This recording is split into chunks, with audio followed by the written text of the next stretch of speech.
Inilah sebuah bukti tentang cinta yang sebenar-benarnya. Cinta yang Allah Ta'ala berikan kepada Rasul-Nya. Pagi itu, walaupun langit sudah mulai menguning, tapi burung-burung gurun enggan mengepakkan sayapnya. Pagi itu juga, Rasulullah dengan suara lemah, memberikan khutbah terakhirnya. Wahai umatku, kita semua ada dalam kekuasaan Allah dan cinta kasih-Nya. Maka taati dan bertakwalah kepadanya. Kuwariskan dua perkara kepada kalian, yakni Al-Quran dan Sunnahku. Barang siapa mencintai Sunnahku, berarti dia mencintaiku, dan kelak, orang-orang yang mencintaiku akan masuk surga bersamaku. Khutbah singkat itu diakhiri dengan pandangan mata Rasul yang tenang, dan menatap sahabatnya satu persatu. Abu Bakar menatap mata itu dengan berkaca-kaca. Umar dadanya naik turun menahan nafas dan tangisnya. Utsman menghela nafas panjangnya, sedangkan Ali menundukkan kepalanya dalam-dalam.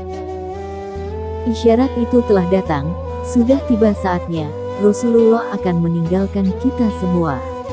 Keluh hati semua sahabat kala itu.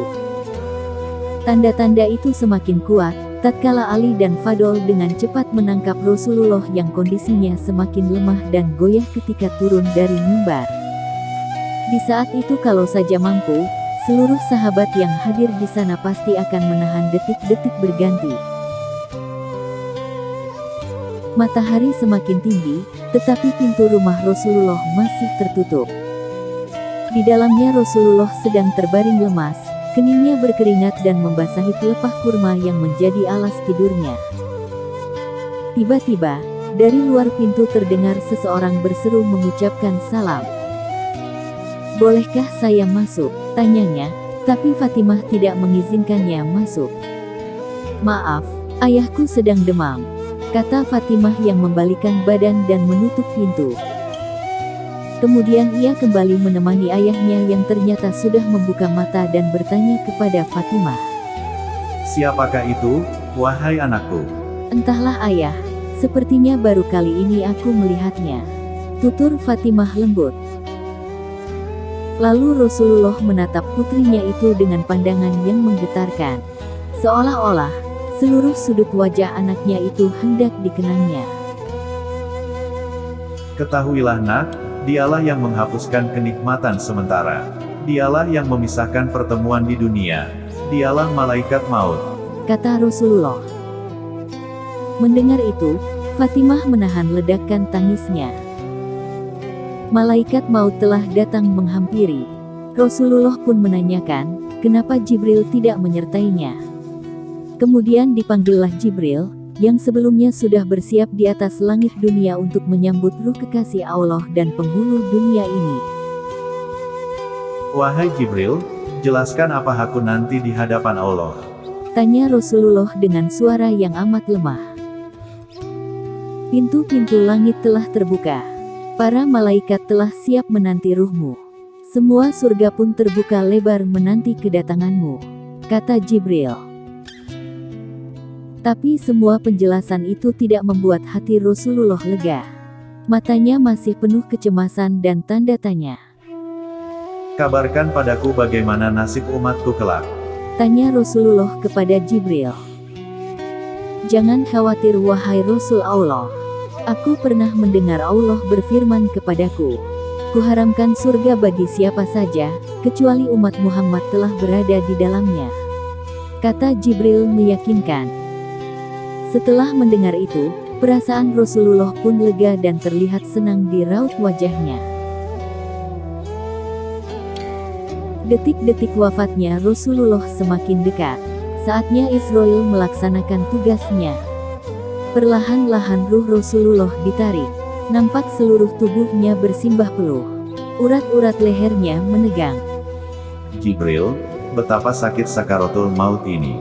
Perlahan desiran suara Rasulullah pun mengaduh. Sambil menahan tangis, Fatimah hanya mampu memejamkan matanya.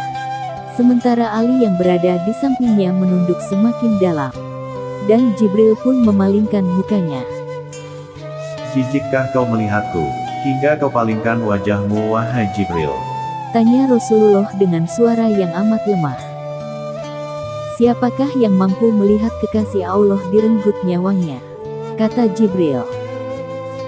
Sesaat kemudian, terdengar suara Rasulullah memekik karena sakit yang tidak tertahankan lagi. Ya Allah, dahsyat sekali maut ini. Timpakan saja semua siksa maut ini kepadaku, jangan kepada umatku. Badan Rasulullah mulai dingin. Kaki dan dadanya sudah tidak bergerak lagi. Bibirnya bergetar seolah hendak membisikkan sesuatu. Lalu Ali pun segera mendekatkan telinganya. Usikum bisolati, wa ma malakat aimanukum. Peliharalah solat, dan peliharalah orang-orang lemah di sekitarmu. Fatimah menutupkan tangan di wajahnya. Dia sudah tidak bisa membendung lagi air matanya.